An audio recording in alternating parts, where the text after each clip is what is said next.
धन्यवाद स्वामी जी। और नित्यानंद स्वामी जी को आज सभी सरस्वती महाप्रसाद के गौरवमयी मंच पर श्रद्धा सुमन अर्पित कर रहे हैं। और 85 हमारे आज के इस काव्य गोष्ठी के अध्यक्ष आदरणीय ज्ञान स्वामी जी, हमारे संयोजक रघुरा जी, वरिष्ठ साहित्यकार कवि श्री अनंत पांडे जी, मंच के जाना वाला नाम राष्ट्रपति पुरस्कार प्राप्त श्री ललित सिंह पोखरिया जी और प्रोफेसर आसिफ साहब और हमारे आदरणीय अध्यक्ष हरीश जोशी जी और सरस्वती महाप्रसाद के संरक्षक और हम सबके मार्गदर्शन था। और यहाँ पर सभी माँ सरस्वती के वरद पुत्र सभी कवि जनों को मैं नमन करता हूँ। समय भी अधिक हो रहा है।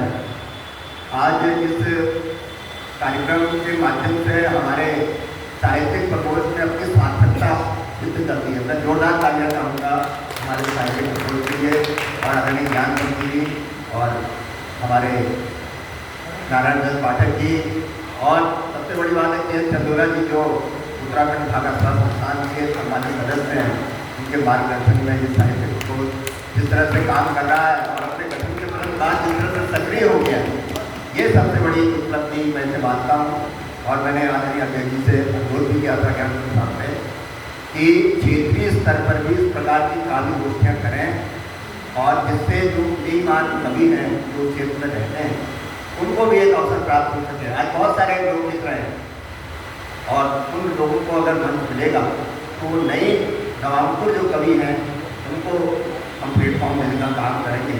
तो ये सरस्वती महाप्रसाद का एक व्यापक एक विजनरी काम होगा जिसके माध्यम से हम पूरे लखनऊ में हमारी क्षेत्रीय शाखाओं के सहयोग से इस काम को कर सकते हैं।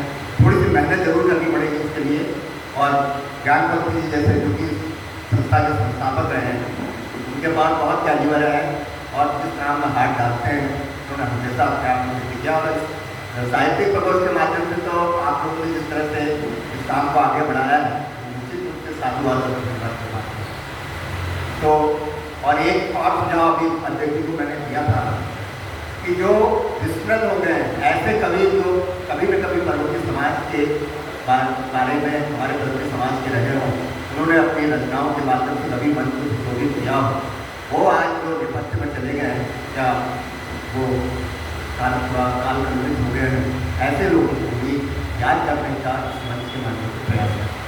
उनकी तस्वीर लगाने जैसे आज आपने पंथ की एक महान हस्ती को यहाँ पर रख किया है, ऐसे ही उन कवियों को उन साहित्यकारों को भी जो लखनऊ कभी न कभी जिनका योगदान रहा है साहित्य उनको भी परस्पर मंच से याद किया जाता है। तो अध्यक्ष जी ने कहा है इस पर विचार करेंगे और वो घोषणा एकत्रित करेंगे। तो सुमित्रानंदन पंत जी को अपनी भावभीनी श्रद्धा सुमन अर्पित करता हूँ और छायावाद के एक ऐसे कवि के रूप में जिन्होंने अपनी पहचान बनाई, उनका कुछ पंक्तियाँ नौका विहार पल्लव की जो कृति थी, कुछ पंक्तियाँ पैकट सैया पर दुग्ध धवल तनवांगी गंगा ग्रीष्म विरल देती है शांत कलांत निश्चल तापस वाला गंगा। गंगा की इतनी अच्छी व्याख्या उन्होंने की है। ये क्यों श्रेष्ठ है ये पंक्तियाँ? क्योंकि प्रकृति चित्रण का सबसे सुंदर नमूना शब्दों से कैसे ऐसा लगता है जैसे उन्होंने पेंटिंग बनाई, और छायावाद की आत्मा भी इसी में निवास करती है। ऐसी पंक्तियाँ किए हैं। और इसी प्रकार उन्होंने भारत माता लोकायतन जो उनका उसमें सबसे ज़्यादा ख्याति उनको इसी कविता से मिली थी। भारत माता ग्राम वासिनी खेतों में फैला है श्यामल फूल भरा मैला सा आंगन गंगा यमुना में आंसू जल जिसकी आंखों में युग युग का सोया विशाल अतल। और इसकी श्रेष्ठता क्या है कि यहाँ भारत माता राज मुकुट वाली देवी नहीं, गाँव में रहने वाली दुखी माँ। गरीबी और दर्द का ऐसा चित्रण पहले कभी नहीं हुआ। ये कविता प्रगतिवाद की पहचान करती है। और ताज पल्लव से पंक्तियाँ हैं। हाय मृत्यु का ऐसा अमर अपार्थिव पूजन, जबकि कृष्ण विश्व जीवन का जीवन सुख, मानव शिशु का क्रंदन जग में गूंज रहा। और इसकी विशेषता रही कि ताजमहल के सौंदर्य के पीछे छिपे श्रमिकों के दर्द को उन्होंने दिखाया और छायावाद की कोमलता और युगबोध का संगम। तो ऐसे कवि से यहाँ पर इनकी रचनाएं अगर हम पढ़ लें तो हमें कवि बन जाएंगे, मैं समझता हूँ।